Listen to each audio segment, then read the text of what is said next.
jadi diskusi hari ini kita akan membahas hal yang tidak kalah penting di kalangan mahasiswa, yaitu pentingnya demokrasi nih. Nah, dalam UU Pers nomor 40 tahun 1999 yang bertujuan dimana untuk menyuarakan hak suara rakyat. Tapi apa sebebas itu? Atau ada batasannya? Yuk kita simak bareng-bareng. Guys, kalian tahu gak sih kalau pasal 2 dalam UU nomor 40 tahun 1999 itu penting banget. Kenapa? Karena dalam pasal 2 ini menekankan bahwa pers yang bebas itu adalah wujud nyata dari demokrasi. Dan gak cuma itu, pers di sini juga berfungsi untuk mengembangkan opini publik berdasarkan informasi yang akurat, benar, tepat, serta sesuai untuk kepentingan publik. Ya benar, jadi pers yang merdeka artinya ketika rakyat itu punya suara dan mereka itu punya tempat untuk didengar. Jadi menurut aku, pers itu nggak cuma buat nyebarin berita atau informasi, tapi mereka tuh juga punya tugas yang jauh lebih penting, yaitu mereka tuh jadi alat untuk mengembangkan pendapat umum. Jadi ketika pers bekerja, mereka itu harus memastikan bahwa informasi yang mereka sampaikan itu tepat dan akurat. Kenapa? Karena itu adalah hak publik kan guys, yang mereka tuh harus tahu nih sebenarnya itu kayak gimana, terutama soal hal-hal yang mempengaruhi kehidupan kita bersama, kayak gitu sih. Tapi seriusan, ini bebas sepenuhnya. Jangan-jangan cuma buat yang punya kepentingan tertentu. Kayak misalnya di berbagai media, di berbagai negara ya, termasuk Indonesia juga, seringkali itu tuh dimanfaatkan buat kepentingan politik tertentu ya. Media masa ini kalau emang dia bekerja sama kelompok politik atau partai tertentu, nah biasanya tuh beritanya tuh lebih condong ke arah emang itu buat kepentingan politik tertentu gitu. Nah, jadi itu kritik pertama kita. Pasal ini tuh nggak ngomongin soal tanggung jawab pers buat jaga akurasi. Bebas sih bebas, tapi kalau itu nggak akurat bisa kacau kan? Ketika sebuah berita itu nggak akurat atau bahkan mengandung hoaks, dampaknya tuh bisa sangat besar banget loh. Misalnya, informasi yang keliru dapat memicu kepanikan, menyebarkan kebencian, merusak reputasi seseorang atau kelompok, dan bahkan mempengaruhi keputusan politik atau ekonomi. Pasalnya itu jelas banget, kebebasan pers itu penting untuk menjaga keadilan yang ada di masyarakat. Pers itu berhak untuk mengungkapkan ketidakadilan, dan disinilah yang memperkuat supremasi hukum. Pers membantu kita untuk menyatakan apa yang benar dan apa yang salah. Dan setuju banget sih Kak, jadi biar masyarakat tuh bisa tahu mana yang benar dan gak ditutupin. Bayar aja kalau misalkan semua berita yang sampai ke kita itu dibatasi dan disensor, kita jadi nggak bisa bebas berpendapat dong. Tapi kita tuh juga nggak boleh lupa kalau misal kebebasan ini juga harus diatur dalam sebuah aturan. Jadi kita tuh nggak bisa asal sembarangan gitu tanpa dasar. Nah, kadang ya, malah kebebasan ini tuh suka dimanfaatin. Kayak pasal itu seharusnya ya lebih ketat tentang supremasi hukum supaya pers ini gak dimanfaatin sama kepentingan tertentu gitu, biar gak dimanipulasi. Benar sih. Nah, satu hal yang nggak dijelasin tuh soal implementasi kebebasan ini. Jadi, sejauh apa tanggung jawab pers dalam ngasih berita yang akurat dan gak bias? Menurutku sih seimbang ya, tapi itu kayak ada yang salah kaprah, jadi nggak peduli tentang tanggung jawab.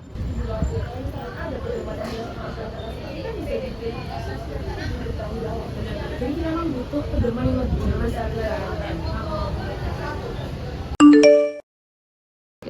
Pasal 6 juga keren banget dan tidak kalah penting dengan pasal-pasal sebelumnya. Mengapa? Peran pers dalam pasal tersebut yaitu untuk menyebarin informasi kepada publik. Peran pers juga mempunyai peran yang sangat penting untuk menegakkan keadilan dan melindungi hak asasi manusia yang ada di Indonesia. Kita ini ibarat jembatan antara pemerintah dan rakyat. Kalau ada yang ditutupi, ya kita lah yang buka. Tapi seringkali informasi itu ditahan dengan alasan tertentu, misalnya untuk menjaga sebuah image seseorang. Padahal kan masyarakat tuh berhak tahu apa yang sebenarnya terjadi. Bener banget sih, kalau misalkan masyarakat nggak tahu gimana caranya mereka yang bisa ikut ambil dalam negara ini. Kita semua tahu, HAM masih banyak masalahnya di negara kita. Pers harus jadi garda terdepan buat angkat-angkat HAM. Setuju, biar masyarakat bisa tahu kalau hak asasi manusia itu nyata dan harus dihilangkan.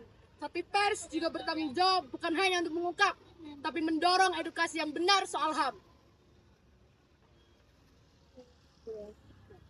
Tolak pelanggaran hak asasi manusia! Tolak! Selain ngasih info, kita tuh punya peran buat ngebantu mereka menyuarakan pendapatnya. Kadang suara mereka dan juga pendapat mereka itu jadi cerminan buat negara loh. Tapi tetap harus berdasarkan fakta dan gak cuma opini yang gak berdasar dong, karena yang kita suarakan nanti itu akan mempengaruhi banyak orang. Tapi coba deh kita lihat lagi. Kata masyarakat di pasal ini itu berarti siapa sih? Semua masyarakat atau cuma kalangan tertentu aja? Betul tuh. Kadang kalau kita nggak punya definisi yang jelas ya, bisa aja ada yang ngerasa diwakilin, ada juga yang nggak. Dan satu lagi, kalian sadar gak sih kalau pasal ini tuh kurang ngejelasin tentang batasan etika? Kayak kita nggak bisa dong ngorbanin privasi seseorang demi ngepublikasi sebuah berita. Enggak sih, karena kode etik pers itu harus tetap diikutin biar berita yang keluar itu nggak merusak nama baik seseorang gitu kan. Benar banget. Jadi, sudah selesai video singkat yang kita bahas dalam pasal 2 dan pasal 6 yang terdapat dalam UU nomor 40 tahun 1999. Pers bukan hanya menyebarkan informasi untuk masyarakat, tetapi pers juga untuk menegakkan keadilan, demokrasi, dan menjaga hak asasi manusia. Pers tanpa diimbangin dengan tanggung jawab, pers bakal bisa dimanipulasi nih. Nah, jadi dengan itu, yuk kita dukung pers dengan bertanggung jawab yang baik.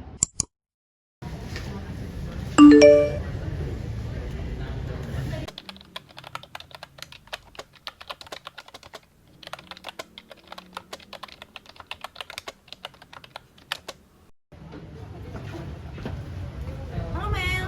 Hai. Sudah sampai mana tulisanmu, Mel? Sampai udah selesai sih, cuman mau dicek lagi, takut ada yang revisi. Kalau butuh bantuan bilang ya. Oke. Mbak, ada telepon masuk, aku angkat dulu ya. Oke. Halo, selamat pagi. Saya Grace, ada yang bisa dibantu? Selamat pagi Mbak Grace, saya Novelisa. Oh, Mbak Novel. Iya Mbak, ya ampun, senang akhirnya bisa berbicara dengan Mbak. Gimana Mbak? Boleh saya menanyakan beberapa informasi terkait kasus yang terjadi kemarin? Boleh Mbak, apakah ini akan direkam? Saya sebelumnya ingin meminta izin untuk itu Mbak. Apakah Mbak Novelisa berkenan jika telepon ini saya rekam? Silakan Mbak. Terkait kasus pelecehan seksual yang Anda alami kemarin, benarkah bahwa Bapak A terlibat dalam kasus tersebut? Begini Mbak, awalnya saya memang ada jadwal temu dengan mereka hanya untuk rapat. Boleh tolong ceritakan Mbak, apa yang benar-benar terjadi kemarin? Namun di pertengahan rapat, Bapak A izin pulang terlebih dahulu dikarenakan sedang melahirkan. Setelah itu mereka melecehkan saya. Halo, selamat sore. Saya Lina, dan bisa dibantu? Halo, selamat sore Mbak Erin. Perkenalkan saya Zia, mahasiswi. Jadi di sini saya ingin mengatur pertemuan dengan Mbak Erin karena saya ingin mengklarifikasi terkait kasus yang beredar. Sebelumnya kalau saya invite teman saya, kebetulan beliau juga ada di lokasi pada saat kejadian. Apakah boleh? Ya, silakan Mbak Zian. Selamat sore Mbak Elin, saya Keisha, mahasiswa UB juga. Halo, selamat sore Keisha. Kira-kira kita mau melakukan pertemuannya kapan? Kalau besok pagi apakah bisa?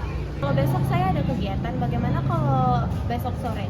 Boleh, saya setuju besok sore. Saya akan kirim alamatnya ke Mbak Zian. Baik, terima kasih Mbak Elin. Sampai bertemu besok. Terima kasih. Selamat sore Mbak Zian. Selamat sore. Jadi langsung aja ke pertanyaan pertama. Jadi apa yang membuat Mbak Zian dan Mbak Keisha itu rugi atas kasus ini? Oke, jadi saya dan Zia merasa harusnya nama kami tidak ikut tercemar ya dalam kasus penistaan agama yang dilakukan di live stream Instagram pelaku. Memang saya dan Zian tuh berteman dengan pelaku, tapi pada saat itu kami tidak ada di lokasi ya. Jadi kami merasa kami seharusnya tidak terseret dalam kasus ini. Namun pelaku terlihat bahwa berada di kamarnya Mbak Zian. Apakah betul? Pada saat itu pelaku memang benar berada di kamar saya. Lalu pada saat kejadian, saya dan Keisha sedang keluar untuk mencari makan. Pada saat itu pelaku mengaku bahwa dia sedang tidak enak badan. Oleh karena itu kami berdua menyuruh pelaku untuk istirahat saja di kamar.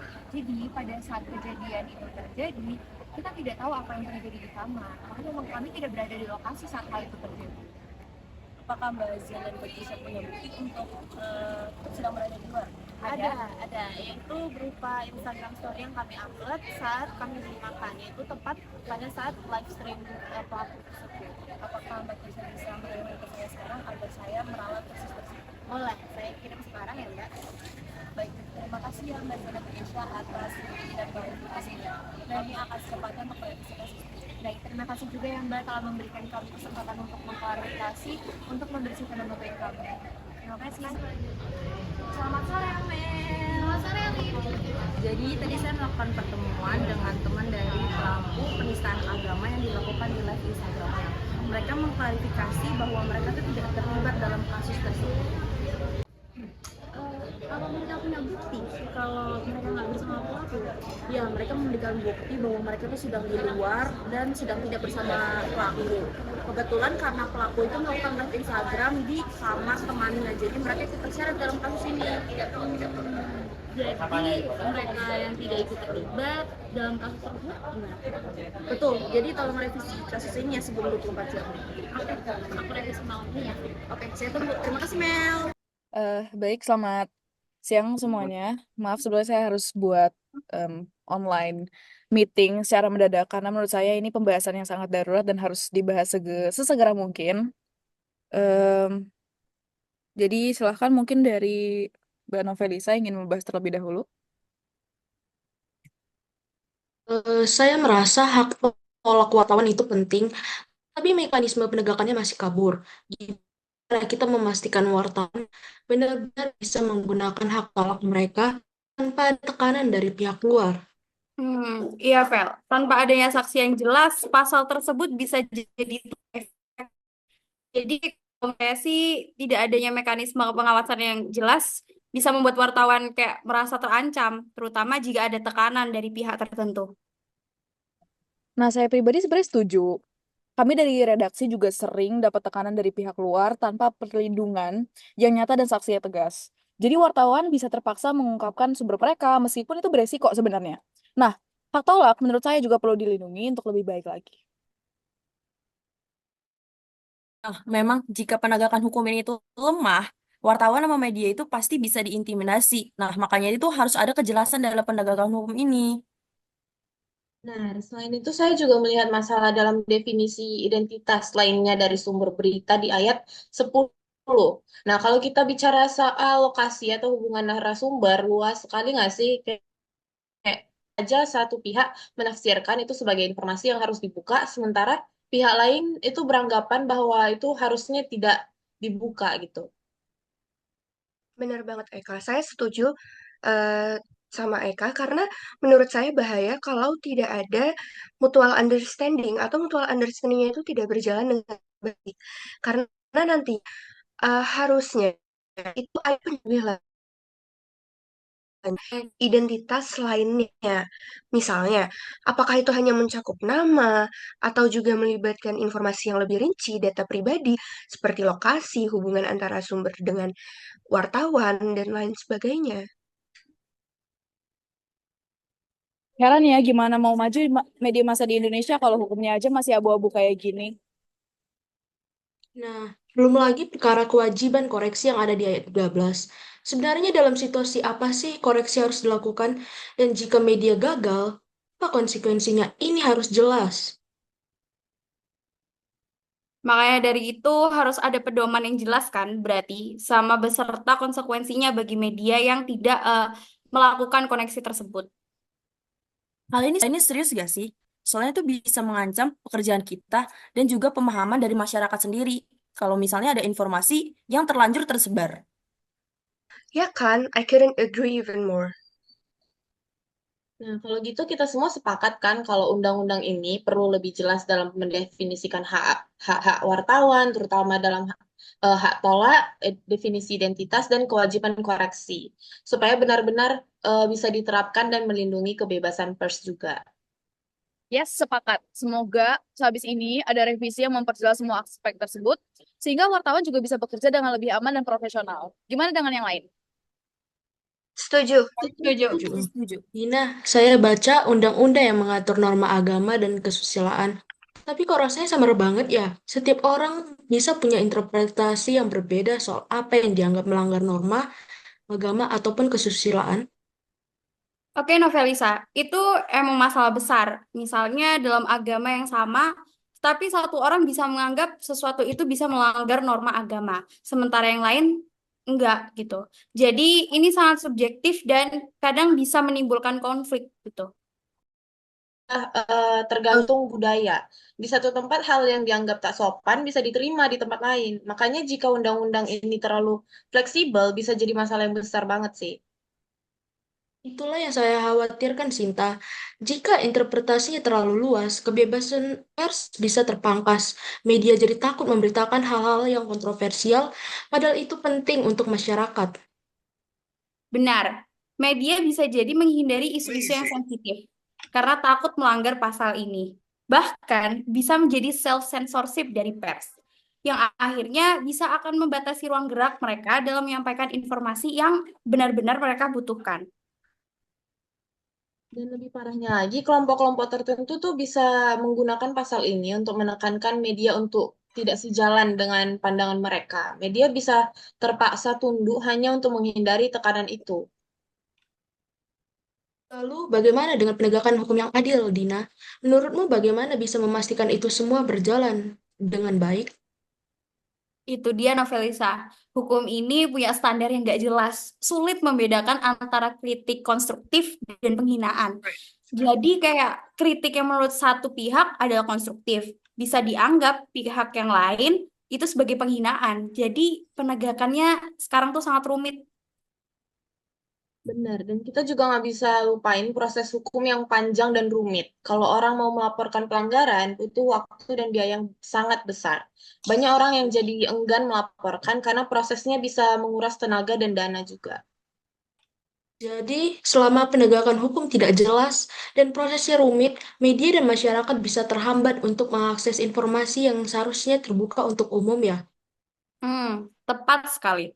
Tanpa kejelasan dan konsistensi dalam hukum, pastinya akan ada ketidakpastian yang bisa merugikan banyak sekali pihak, baik media maupun dari masyarakat. Benar, semoga ada perubahan agar kebebasan pers tetap terjaga dan hukum bisa ditegakkan dengan adil tanpa merugikan siapapun. Amin. Terima kasih ya Dina, Sinta atas penjelasannya. Jadi saya jadi lebih paham tentang tantangan yang ada. Sama-sama. Terima kasih banyak semuanya sudah mengikuti rapat darurat pada hari ini. Selamat melanjutkan aktivitasnya. Baik, terima kasih semua. Baik, terima kasih. Terima kasih semuanya.